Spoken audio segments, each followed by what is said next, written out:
प्रधानमंत्री मोदी अद्य 51,000 नवनियुक्तार्थिभ्यः नियुक्तिपत्राणि वितरिष्यति। देशे 46 स्थानेषु आयोज्यन्ते वृत्त्यवसरमेलकानि। यूनः अपि प्रधानमंत्री सम्बोधयिष्यति। भारतमण्डपे आयोजिते G20 यूनिवर्सिटी कनेक्ट फिनाले इति कार्यक्रमं सम्बोधयिष्यति प्रधानमंत्री मोदी। सहस्रशः छात्राः, संकाय सदस्याः, कुलपतयः च भागग्रहणं करिष्यन्ति।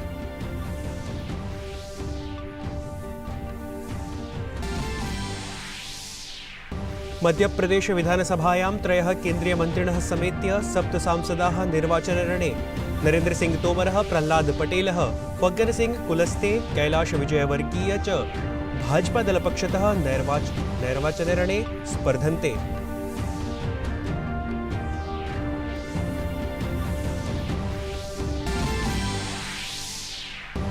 तमिलनाडुराज्याय कावेरी नद्याः जलापूर्तिं विरुध्य अद्य बेंगलुरुनगरे पिधानादेशः प्रवर्तते।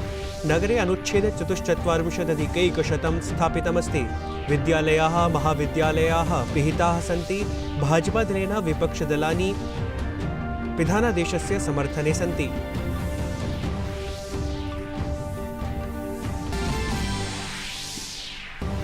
प्रधानमंत्री डॉक्टर एस जयशंकरः संयुक्तराष्ट्रस्य महासचिवेन एंटोनियो गुटेरेस इत्यनेन सह मिलितवान्। G20 सम्मेलनस्य सफलतां समेत्य महत्वपूर्णविषयेषु चर्चा। अद्य सायं संयुक्तराष्ट्रमहासभा सम्बोधयिष्यति विदेशमन्त्री।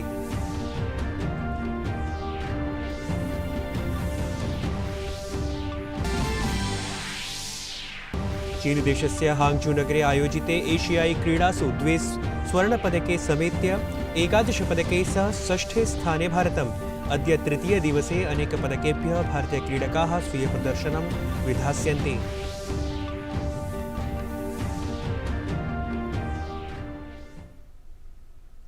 अभिवादे, अहमस्मि नीतीश भारद्वाजः। अत्र भवतां स्वागतम् एतस्मिन् डीडी न्यूज़ वार्ताप्रसारणे।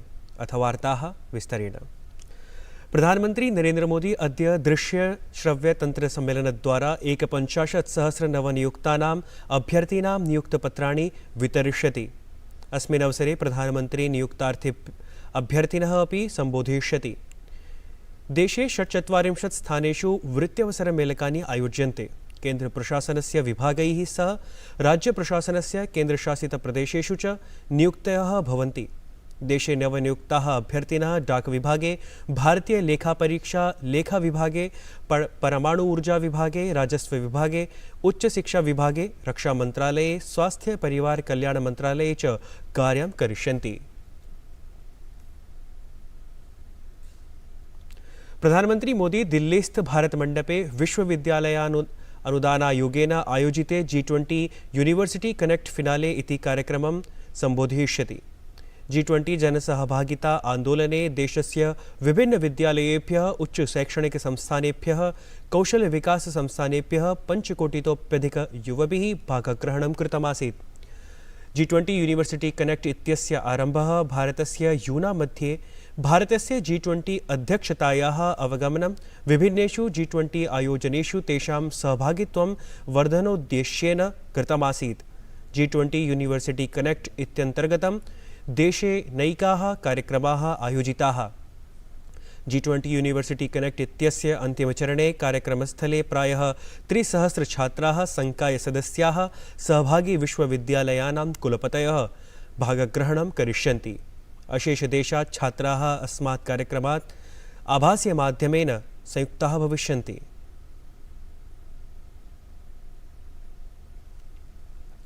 केन्द्रीय मंत्रिमण्डलस्य नियुक्तिसमितिः प्रधानमन्त्रिणः परामर्शदस्य अमित खरे इत्येतस्य कार्यकालविस्ताराय स्वीकृतिं प्रदत्तवती।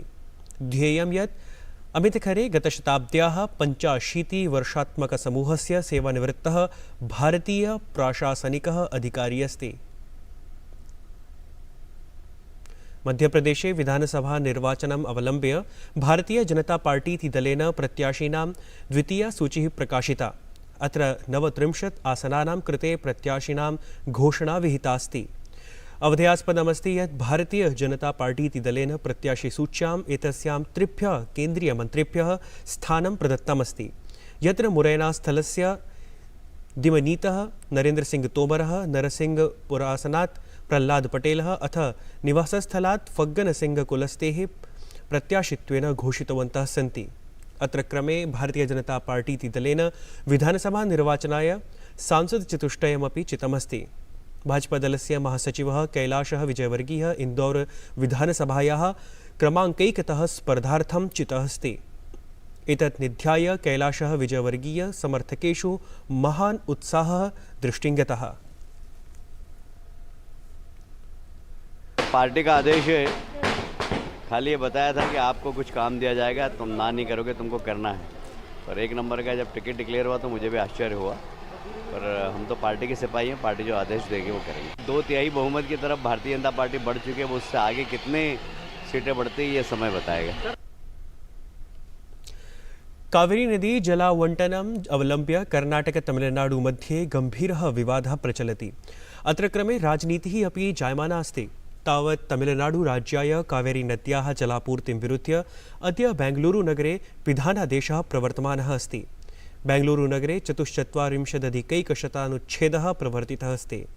विद्यालयाः महाविद्यालयाः अपि तत्र पिनद्धाः सन्ति। कर्नाटकस्य मुख्यमन्त्री सिद्धरमैय्यः उक्तवान् यत् तदीयं प्रशासनं प्रदर्शनकारिणः नैव नियन्त्रयिष्यति, परं शान्तिस्थिरतां सुनिश्चेतुम् अवधारयिष्यति।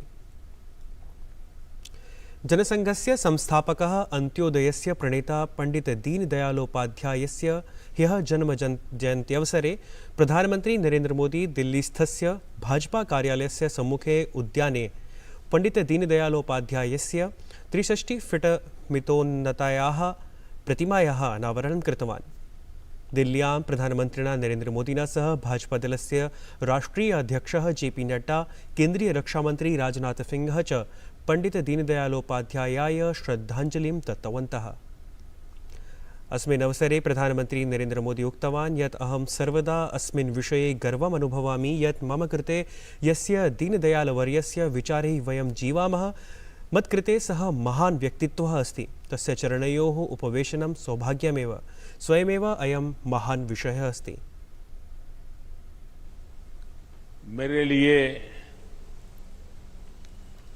वो बहुत महान व्यक्तित्व, उनके चरणों में बैठने का सौभाग्य मिलना, ये अपने आप में बहुत बड़ी बात है।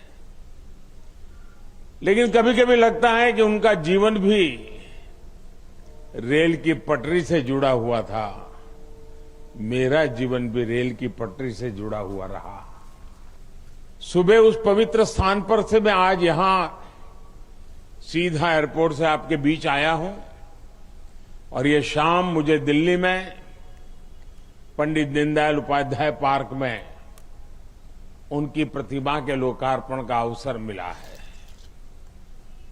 और कितना अद्भुत सुखद संयोग हम देख रहे हैं। एक और ये दीनदयाल उपाध्याय पार्क है और सामने ही भारतीय जनता पार्टी का कार्यालय है। उनके ही रोपे गए बीज से आज बीजेपी का विशाल वटवृक्ष बन चुकी है। आवास नगर प्रकरण पेट्रोलियम प्राकृतिक वातीन्धन मंत्री हरदीप सिंह पुरी नवदिल्ल्यां अर्बन शिफ्ट फोरम एशिया इत्येतस्य मञ्चस्य सत्रम् उद्घाटितवान्। सः उक्तवान् यत् नगरीकरणस्य अस्मदीया यात्रा एका सफलता कथा अस्ति, या हि खलु अन्यदेशेभ्यः मानकत्वेन अस्ति। The projects that Urban Shift has taken up in India have laid special emphasis on restoring our water bodies, building resilience of our coastal zones, and I think these are critical actions for reducing GHG emissions, preventing land degradation and preserving biodiversity. Recent events in cities such as incessant rainfall, flooding and heat waves have made discussions on the conflict between construction-led urban planning and climate resilience even more urgent. विदेश मंत्री doctor S जयशंकरः संयुक्त राष्ट्र मुख्यालये संयुक्त राष्ट्रस्य महासचिवम् Antonio Guterres इत्यमुं मिलितवान्। उभयोः मध्ये वैश्विकसङ्घटने सततविकासलक्ष्यं सुदृढं कर्तुम् अथ तदीयपक्षतः भारतस्य G20 समूहस्य अध्यक्षतायाः योगदानम् अधिकृत्य चर्चा समाचरिता। अत्रान्तरे विदेशमन्त्री डॉक्टर एस जयशङ्करः अन्ताराष्ट्रियवित्तीयसंस्थानेषु परिष्काराय संयुक्तराष्ट्रप्रमुखस्य सुदृढप्रतिबद्धतायाः अनुशंसामपि कृतवान्। चीनदेशस्य हाङ्गझू स्थले अनुवर्तमानायाः नवदशैषीया क्रीडायाः द्वितीयदिने भारतेन लक्ष्यवेधक्रीडायां स्वर्णपदकं विजितम्। पुरुषाणां 10 मीटर एयर राइफल इत्येतस्यां समूहस्पर्धायां भारतेन स्वर्णपदकमेतत् जितम्। तत्रैव 10 मीटर एयर राइफल इत्येतस्यां व्यक्तिगतस्पर्धायाम् ऐश्वर्यप्रतापसिंहः कांस्यपदकं प्राप्तवान्। अपरत्र रोइंग पुरुष 4 इत्येतस्यां स्पर्धायां भारतेन कांस्यपदकजये सफलता प्राप्ता। भारतपक्षतः जसविन्द्र भीम पुनीत आशीष द्वारा अद्भुतं प्रदर्शनम् अवलोकितं गतम्। अत्र क्रमे श्रीलङ्कादलेन सह क्रीडिते महिला क्रिकेट द्वन्द्वे भारतेन स्वर्णपदकं जितम्। एतत् वार्तासंस्करणम् अधुना सम्पद्यते। अभिनववार्ताभिः सह पुनः उपस्थास्यामः। तावत् मङ्गलं भूयात्।